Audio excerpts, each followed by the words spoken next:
Local authorities lifted the travel ban against Taiwan a week after the DOH included it on the list of banned destinations because of the WHO saying that the East Asian territory is a part of China.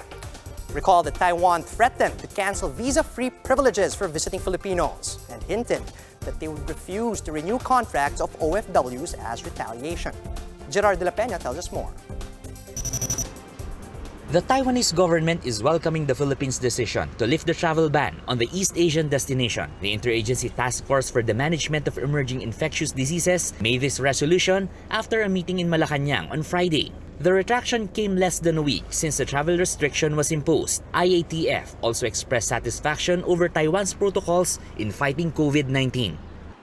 Number one, the absence of local transmission in Taiwan, and number two, the relatively low volume of travelers from Taiwan to Manila, which is for February of this year just reached 45,000, so kakaunti.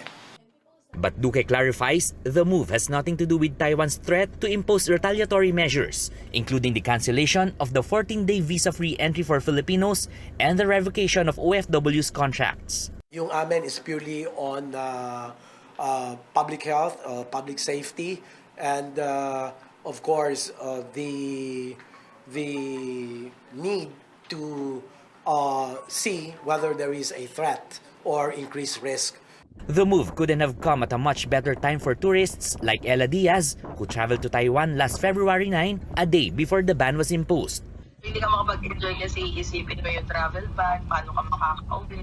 MECO Chairman Lito Banayo commended the IATF's open-mindedness in reconsidering the ban, which would have affected around 160,000 OFWs. The Taipei Economic and Cultural Office in the Philippines, or TECO, welcomed the announcement and assured the Philippine government that it is working closely with the international community to fight the COVID-19. As for local events, which were cancelled due to the scare, Tourism Secretary Berna Romulo Puyat says these may push through with caution.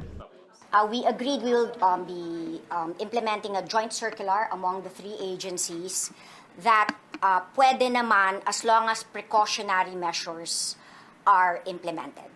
So marami kasing mga LGUs have been canceling their big events, their fiestas. After Taiwan, the Philippine government is also eyeing to lift the travel ban on Macau. Communications Secretary Martin Andanar said, though, that this move will depend on the assessment of the Health Department and key government agencies on the protocols being implemented there for containing the disease. As for Hong Kong, Foreign Affairs Chief Teddy Boy Locsin said in a tweet that domestic workers should be allowed to return to the Asian financial hub, noting that Hong Kong has better facilities to contain the virus. Locsin promised to reconsider lifting the travel ban in Hong Kong in 2 weeks. For News 5, Gerard de la Peña, we are One News.